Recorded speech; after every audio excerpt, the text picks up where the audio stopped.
Jane Eyre, Chapter 30. The more I knew of the inmates of Moor House, the better I liked them. In a few days I had so far recovered my health that I could sit up all day and walk out sometimes. I could join with Diana and Mary in all their occupations, converse with them as much as they wished, and aid them when and where they would allow me.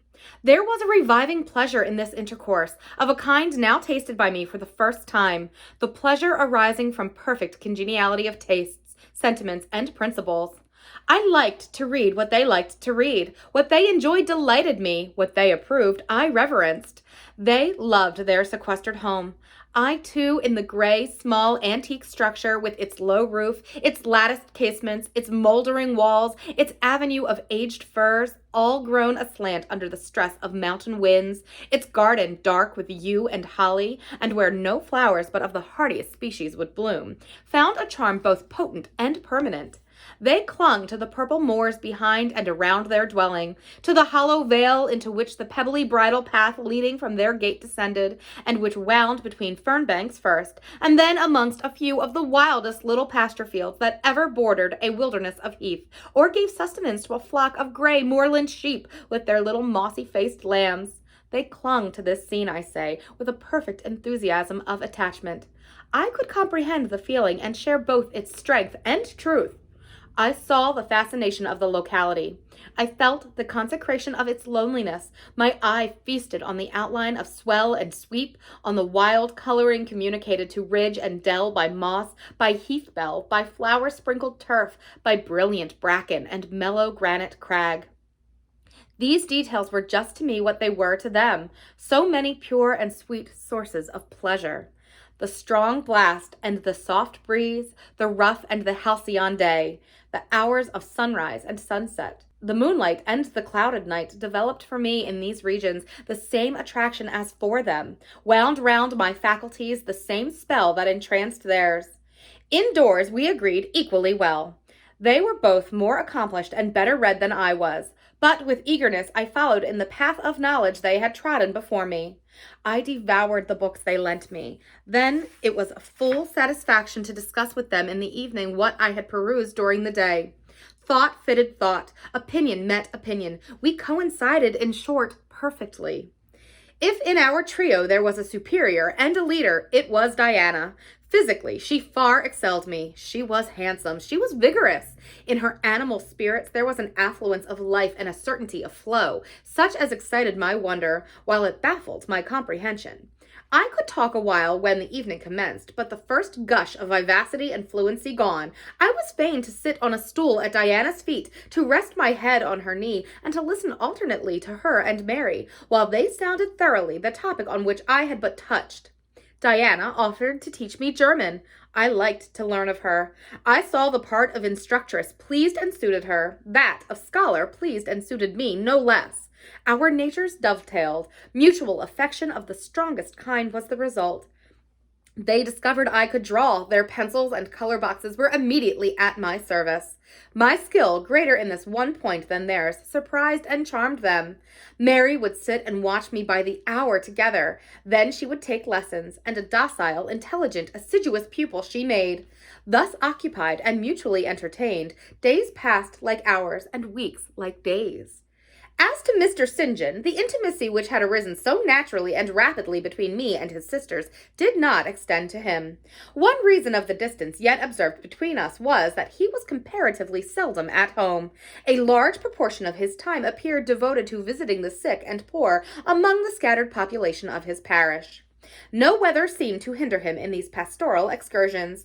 Rain or fair, he would, when his hours of morning study were over, take his hat and, followed by his father's old pointer Carlo, go out on his mission of love or duty. I scarcely know in which light he regarded it. Sometimes, when the day was very unfavorable, his sisters would expostulate. He would then say, with a peculiar smile, more solemn than cheerful, "And if I let a gust of wind or a sprinkling of rain turn me aside from these easy tasks, what preparation would such sloth be for the future I propose to myself?" Diana and Mary's general answer to this question was a sigh and some minutes of apparently mournful meditation. But besides his frequent absences, there was another barrier to friendship with him. He seemed of a reserved and abstracted and even of a brooding nature. Zealous in his ministerial labors, blameless in his life and habits, yet he did not appear to enjoy that mental serenity, that inward content which should be the reward of every sincere Christian and practical philanthropist. Often of an evening, when he sat at the window, his desk and papers before him, he would cease reading or writing, rest his chin on his hand, and deliver himself up to I know not what course of thought, but that it was perturbed and excited might be seen in the frequent flash and changeful dilation of his eye. I think, moreover, that nature was not to him that treachery of delight that it was to his sisters. He expressed but once in my hearing, a strong sense of the rugged charm of the hills, and an inborn affection for the dark roof and hoary walls he called his home. But there was more of gloom than pleasure in the tone and words in which the sentiment was manifested, and never did he seem to roam the moors for the sake of their soothing silence, never seek out or dwell upon the thousand peaceful delights they could yield. Incommunicative as he was, some time elapsed before I had an opportunity of gauging his mind. I first got an idea of its caliber when I heard him preach in his own church at Morton.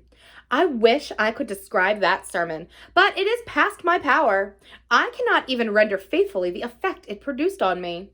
It began calm, and indeed, as far as delivery and pitch of voice went, it was calm till the end. An earnestly felt, yet strictly restrained zeal breathed soon in the distinct accents, and prompted the nervous language. This grew to force, compressed, condensed, controlled. The heart was thrilled, the mind astonished, by the power of the preacher. Neither were softened. Throughout there was a strange bitterness, an absence of consolatory gentleness, stern allusions to Calvinistic doctrines. Election, predestination, reprobation were frequent, and each reference to these points sounded like a sentence pronounced for doom. When he had done, instead of feeling better, calmer, more enlightened by his discourse, I experienced an inexpressible sadness, for it seemed to me, I know not whether equally so to others, that the eloquence to which I had been listening had sprung from a depth where lay turbid dregs of disappointment, where moved troubling impulses of insatiate yearnings and disquieting aspirations. I was sure St. John Rivers, pure-lived, conscientious, zealous as he was, had not yet found that peace of God which passeth all understanding. He had no more found it, I thought, than I had with my concealed and racking regrets for my broken idol and lost Elysium, regrets to which I have latterly avoided referring, but which possessed me and tyrannized over me ruthlessly. Meantime, a month was gone. Diana and Mary were soon to leave Moor House and return to the far different life and scene which awaited them as governesses in a large, fashionable, south of England city, where each held a situation in families by whose wealthy and haughty members they were regarded only as humble dependents, and who neither knew nor sought out their innate excellences, and appreciated only their acquired accomplishments as they appreciated the skill of their cook or the taste of their waiting women. Mr. St. John's had said nothing to me yet about the employment he had promised to obtain for me, yet it became urgent that I should have a vocation of some kind. One morning, being left alone with him a few minutes in the parlor, I ventured to approach the window recess, which his table, chair, and desk consecrated as a kind of study, and I was going to speak, though not very well knowing in what words to frame my inquiry, for it is at all such times difficult to break the ice of reserve glassing over such natures as his, when he saved me the trouble by being the first to commence a dialogue. Looking up as I drew near, he said, "You have a question to ask me." "Yes, I wish to know whether you have heard of any service I can offer myself to undertake." "I found or devised something for you 3 weeks ago, but as you seemed both useful and happy here, as my sisters had evidently become attached to you, and your society gave them unusual pleasure, I deemed it inexpedient to break in on your mutual comfort till their approaching departure from Marsh End should render yours necessary." "And they will go in 3 days now," I said. "Yes, and when they go, I shall return to the parsonage at Morton. Hannah will accompany me, and this old house will be shut up."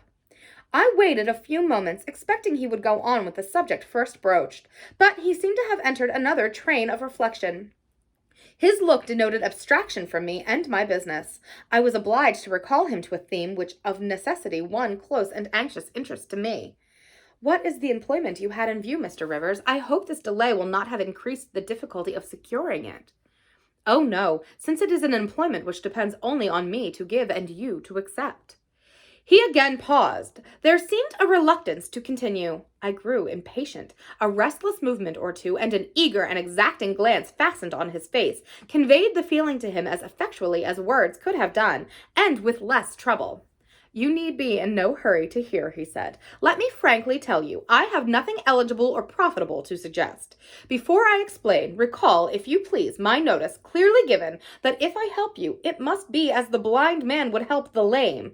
I am poor, for I find that when I have paid my father's debts, all the patrimony remaining to me will be this crumbling grange, the row of scathed firs behind, and the patch of moorish soil with the yew trees and holly bushes in front. I am obscure. Rivers is an old name, but of the 3 sole descendants of the race, 2 earned the dependent's crust among strangers, and the 3rd considers himself an alien from his native country, not only for life, but in death. Yes, and deems, and is bound to deem, himself honored by the lot, and aspires but after the day when the cross of separation from fleshly ties shall be laid on his shoulders, and when the head of that church militant of whose humblest members he is one shall give the word, Rise, follow me. St. John said these words as he pronounced his sermons, with a quiet, deep voice, with an unflushed cheek, and a coruscating radiance of glance. He resumed. And since I am myself poor and obscure, I can offer you but a service of poverty and obscurity. You may even think it degrading, for I see now your habits have been what the world calls refined, your tastes lean to the ideal, and your society has at least been amongst the educated. But I consider that no service degrades which can better our race. I hold that the more arid and unreclaimed the soil where the Christian laborer's task of tillage is appointed him, the scantier the meed his toil brings, the higher the honor.